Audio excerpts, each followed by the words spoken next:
रात में कोहरा छाया हुआ था और पेड़ों की चोटियों से उल्लू चेतावनी दे रहे थे। राजा विक्रम दृढ़ निश्चय के साथ बेताल की लाश को एक बार फिर अपने कंधे पर उठाकर आगे बढ़े। जब भी वे श्मशान घाट के पास पहुंचते, आत्मा फिर से पेड़ में गायब हो जाती। बोलो बेताल, विक्रम गुर्राया। फिर से भागने से पहले अपनी कहानी सुनाओ। बेताल ने अपनी रक्तहीन आंखें खोलीं। ठीक है राजा, लेकिन यह कहानी ऐसी आग लगाएगी जिसे शायद तुम बुझा न सको। एक अंधेरे जंगल के किनारे बसे एक गांव में रतनलाल नाम का एक धनी जमींदार रहता था। उसका सम्मान किया जाता था, उससे डर लगता था और उसके बारे में दबी आवाज में लोग कानाफूसी करते थे। दिन में उसे कभी कोई नहीं देखता था। रात में उसकी हवेली की सबसे ऊपरी खिड़की में हमेशा एक लाल लालटेन जलती रहती थी, जिससे पूरे गांव में एक डरावनी रोशनी फैल जाती थी। रतनलाल के पास एक नौकर था, चिमन नाम का एक गूंगा लड़का, जिसके बारे में कहा जाता था कि वह तर्क से परे वफादार है। हर शाम चिमन लाल लालटेन जलाता और हवेली में गायब हो जाता।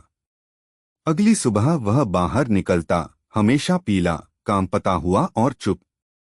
एक दिन अजय नाम का एक युवा यात्री आया।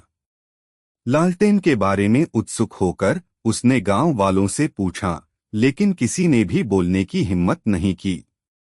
केवल एक बूढ़ी पागल औरत ने फुसफुसाते हुए कहा, यह खून से जलती है। हर रात लालटेन को खाना चाहिए। अंधविश्वास पर संदेह करने वाला अजय आधी रात को हवेली में घुस गया। दीवार की एक दरार से उसने एक भयानक अनुष्ठान देखा। चिमन एक बोरी खींच रहा था। अंदर एक बकरा था, लालटेन के नीचे काटा गया। रतनलाल ने फिर मृत भाषा में मंत्रोच्चार किया, कांच पर खून लगाया। लाल चमक तेज हो गई। अजय अगली रात वापस आया, लेकिन इस बार बोरी में एक बच्चा था।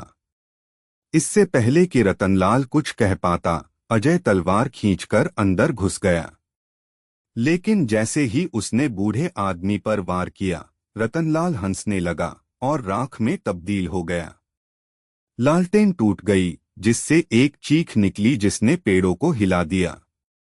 इसके बाद जो सन्नाटा छा गया, उसमें चिमन ने पहली बार बोलना शुरू किया। धन्यवाद, तुमने मुझे आजाद कर दिया, और अब मुझे तुम्हारी जगह इसे खिलाना होगा। अभिशाप अजय को मिल गया। उसकी आवाज चुरा ली गई। उसका दिमाग मुड़ गया और उस रात हवेली के ऊपर एक नई लाल लालटेन जल उठी। बेताल मुस्कुराया। तो अब हे राजा, मुझे इसका उत्तर दो, क्या अजय वास्तव में नायक था या केवल एक मूर्ख जो सांप के हाथों में खेल रहा था? विक्रम ने गहराई से सोचा। उसने साहस और अच्छे इरादे से काम किया।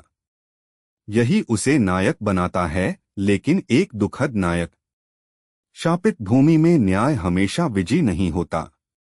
बेताल की आंखें चमक उठीं। ठीक कहा।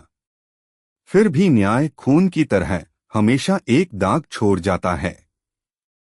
अचानक पेड़ एक नरम लाल चमक के साथ चमक उठे। विक्रम ने ऊपर देखा। ऊपर की शाखाओं से एक लाल लालटेन झूल रही थी और बेताल फुसफुसाया, आपको इस कहानी को रक्त चंद्रमा के नीचे नहीं सुनना चाहिए था।